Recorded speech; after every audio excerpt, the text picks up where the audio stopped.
Mesdames, messieurs, j'espère que vous allez tous très bien, j'espère que vous avez la forme. On se retrouve aujourd'hui pour un nouveau mag autour d'Avengers Doomsday, puisqu'en effet, la nuit a été mouvementée, c'est le moins que l'on puisse dire. On a de nouvelles rumeurs, mais également des informations officielles qui ont été dévoilées sur le film. On a vraiment beaucoup de choses à voir ensemble dans cette vidéo. On va notamment parler d'une scène complète du film qui a été entre guillemets dévoilée. Vous allez voir, c'est horrible, je vous le dis, c'est horrible. Alors dans quel sens vous verrez bien, mais pour moi c'est horrible. On a une scène qui a été dévoilée, je ne veux pas voir cette scène, ça va être dramatique. On parlera également de plein d'autres news, bref, vous connaissez, c'est votre mag autour d'Avengers Doomsday. Juste avant qu'on commence, n'hésitez pas, hein, le petit like, le partage et l'abonnement fait toujours plaisir, vous le savez. Et sans perdre plus d'un instant, je lance le générique.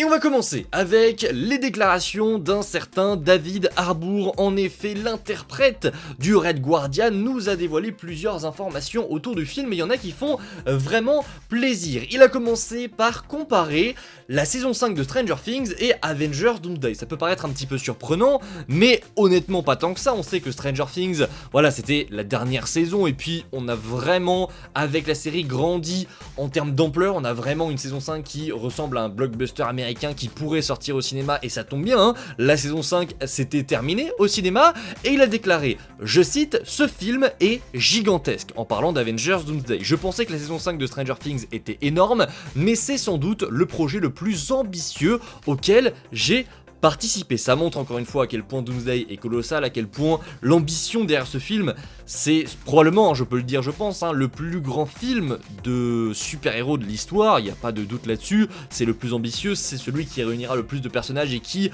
a les événements avec bien, les plus gros enjeux. Je pense qu'on est tous d'accord là-dessus. Il a également confirmé que des reshoots pour Avengers Doomsday auront lieu à Londres dans quelques semaines. Il n'a pas été plus précis que ça, mais on sait que ça arrive, on le savait déjà, hein, rien qu'à la fin du tournage en décembre, non c'était avant décembre, c'était je crois même en septembre, en octobre, on savait que le tournage était fini, mais que les reshoots allaient arriver, donc ça fait plaisir. Et ça n'est pas tout, puisque le Red Guardian, notre Red Guardian, a également promis pas mal de choses, notamment avec ses Thunderbolts, hein, qui, vous le savez, reste pour moi l'un des meilleurs films du MCU. Je pense qu'il est facile dans mon top 6, top 5, je sais pas encore, mais en tout cas il est très très bien passé et je suis nostalgique de cette hype. Je sais pas pourquoi, il y a une espèce de nostalgie qui s'installe avec Thunderbolts chez moi. Je sais pas, je vais peut-être le re-regarder ce soir, parce qu'honnêtement, je sais pas, le fait de voir ces images, il y avait, je pense, en avril, ce sentiment d'avoir enfin un bon film Marvel. On avait eu ces retours bien à l'avance, 1 à 2 semaines, où ça nous disait qu'en fait c'était vraiment un très bon film,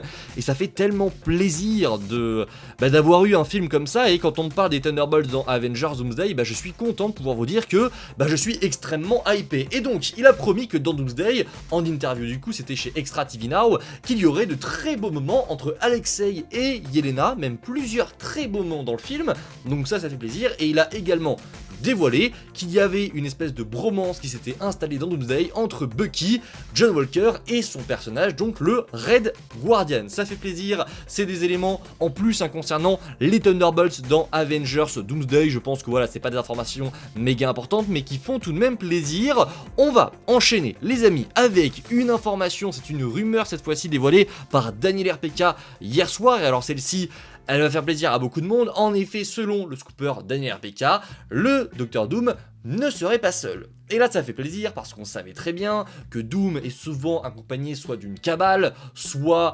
directement de personnages qui se rallient à sa cause, mais également de son grand numéro 2, de celui qui l'accompagne. Alors le nom n'est pas cité, mais on parle donc d'un sorcier qui serait littéralement le lieutenant de Doom dans Avengers Doomsday. Daniel RPK précise également qu'il a entendu dire que ce sorcier avait des anneaux de fronde, donc c'est les anneaux que Doctor Strange a sur ses 2 doigts, que Ned a dans No Way Home. On sait pas trop pourquoi, mais en tout cas il les a. Donc il n'y a pas 36 000 possibilités pour moi. Je ne sais même pas pourquoi Daniel RPK n'a pas osé citer son nom. Je ne vois pas un monde où Doom n'a pas de Doctor Strange à ses côtés. C'est, je trouve, un duo phare dans les comics qui marche extrêmement bien, surtout qui pourrait marcher très bien avec le Doctor Strange qu'on a installé jusqu'à présent dans le MCU. On sait que Strange est très radical, qu'il n'hésite pas à mettre de côté justement ses amis, ses Avengers, ses collègues pour le bien de l'univers, et là en l'occurrence du multivers multivers. Comment ne pas penser du coup au Doctor Strange, parce que je suis convaincu qu'ici on nous parle du Doctor Strange et qu'il y aura un duo où du coup on apprend que Doom collabore avec Strange et que inversement du coup Strange a décidé de collaborer et d'aller dans le sens du Docteur Fatalis. Je trouve ça très intéressant et je trouve que ça pourrait vraiment apporter quelque chose en plus en fait, d'avoir un Avengers, parce que Strange est un Avengers en soi, qui ne trahit pas, parce que c'est pas forcément une trahison, je vous l'ai déjà dit, mais on ne parle pas vraiment de méchant dans cette histoire. Le grand méchant, c'est les incursions, c'est la fin du multiverse, et maintenant, quand t'es dans cette situation là, où t'arrives à la fin du multiverse, il va falloir que tu choisisses entre eux, qu'est-ce que tu fais? Est-ce que tu choisis de te battre pour essayer de sauver les deux mondes qui vont rentrer en collision, ou alors est-ce que tu essayes de trouver une solution qui pourrait être radicale, mais qui au moins serait une solution? Et je pense que Strange se ralliera à Doom sur ce côté-là et qu'on va avoir le droit à un duo iconique où Robert Downey Jr. partagera l'écran avec Benedict Cumberbatch. En plus, ça ferait totalement écho à leur duo, parce que vous le savez, dans Infinity War et Endgame, c'est un duo que les gens avaient beaucoup aimé et qui était vraiment à l'écran, mais c'était génial. Je trouve que vraiment le duo Strange-Tony Stark marchait très bien. Alors pourquoi pas avoir un petit clin d'œil où Strange se range cette fois-ci aux côtés de Doom, interprété par Robert Downey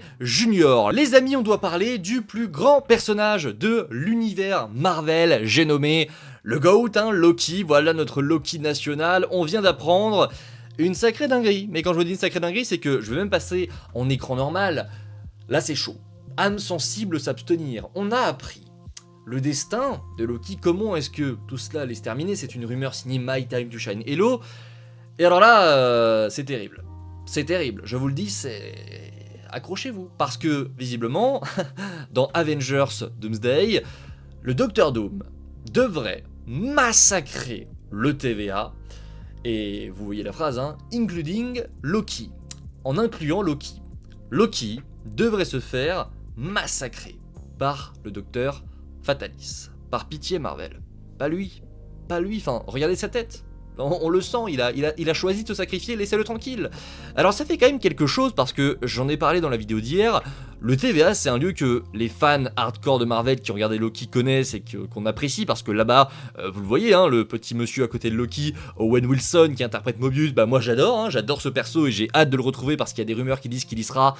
Oui, j'y crois. Ouroboros, que vous voyez également ici, pareil, je l'aime bien. Alors je doute que Kiwi Kwan revienne, je ne pense pas, même si, en vrai, on n'en sait rien à la fin de Loki. Leur passé, leur futur plutôt, est laissé en suspens. On ne sait pas vraiment comment tout cela va se terminer. On les voit juste regarder Loki partir dans cette espèce de faille, et on ne connaît pas l'avenir du coup de Obi, qui certes va sortir son deuxième livre, mais ils sont toujours au TVA et on ne sait pas s'ils reviendront dans Doomsday. Sylvie c'est pareil, on ne sait pas vraiment ce qu'elle devient. Mobius est censé être parti maintenant, peut-être qu'il va revenir, j'en sais rien, ça paraît un petit peu chelou, mais je doute fortement qu'ils ne reviennent pas tous dans Doomsday. Pareil pour l'agent B15, je crois qu'elle s'appelle B15. Il y a tout un petit monde qu'on a appris à apprécier, parce que ça n'était pas gagné, le TVA on te le présente un petit peu comme le méchant, la figure un petit peu d'antagoniste de cette série Loki, et au final on en ressort avec cette saison 2 de Loki, complètement changé, où on adore ces personnages, où on n'a pas envie de les voir dans le mal. Là ce serait même plus que dans le mal, c'est à dire que Doom arriverait et il massacrerait tout le monde, il ferait un massacre, un carnage dans le TVA, et il tuerait littéralement Loki. Alors ça me surprend pas forcément, même si j'ai pas forcément hâte de voir cette scène, j'aime bien ces persos, ça va me briser.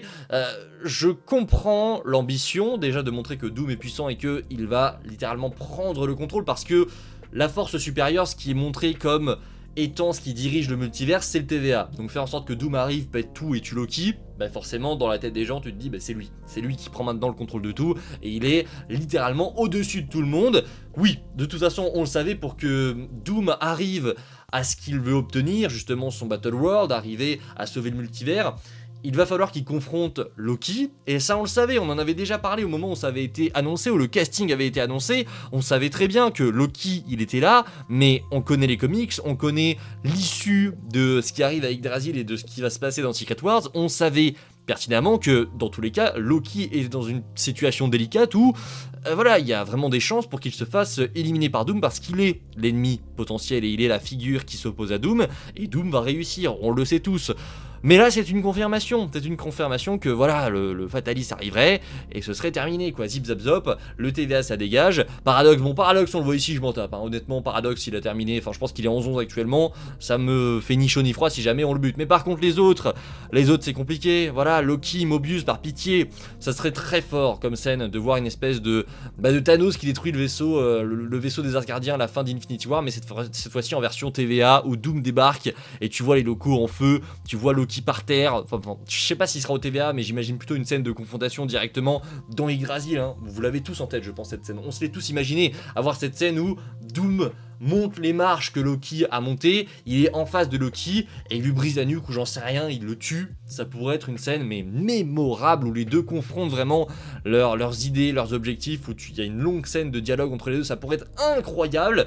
Mais en tout cas, et vous connaissez désormais la fin de Loki. Visiblement, on est sur une rumeur, là on parle comme si c'était de l'officiel parce qu'on est dans l'instant, parce qu'on est voilà en train de parler de ça justement, mais on est dans de la pure rumeur, dans de la pure spéculation, il n'y a rien d'officiel, donc on va attendre de voir si on a d'autres éléments pour confirmer tout cela, mais toutes ces rumeurs que vous avez vues dans cette vidéo, c'est quand même du Daniel RPK et du My Time to Shine Hello, deux insiders que je considère comme fiables. Voilà les amis, on arrive au terme de ce nouveau récap autour de Doomsday. Bon, ça me fait un petit peu chier là honnêtement cette scène de massacre qui aurait lieu entre justement les agents du TVA et même le TVA tout court, Loki et le Docteur Fatalis. Mais écoutez, je vais retenir les news, on va dire, sur cette vidéo autour de Thunderbolts parce que je vous avoue que ça fait plaisir d'avoir de bonnes nouvelles autour de cette équipe là qui sera de retour, on le rappelle, dans Avengers Doomsday. Et pour le sorcier, le fameux sorcier qui sera dans Avengers Doomsday, pour moi ça ne fait aucun doute, il s'agira bel et bien du Doctor Strange. Les amis, si cette vidéo vous a plu, n'hésitez pas en commentaire à me dire, eh bien, selon vous, voilà, qu'est-ce que vous attendez de ces trois rumeurs et qu'est-ce que vous en pensez également, ça m'intéresse. Je vous dis à la prochaine, c'était Spidey, prenez soin de vous les amis, c'est toujours le plus important, vous le savez. Ciao tout le monde.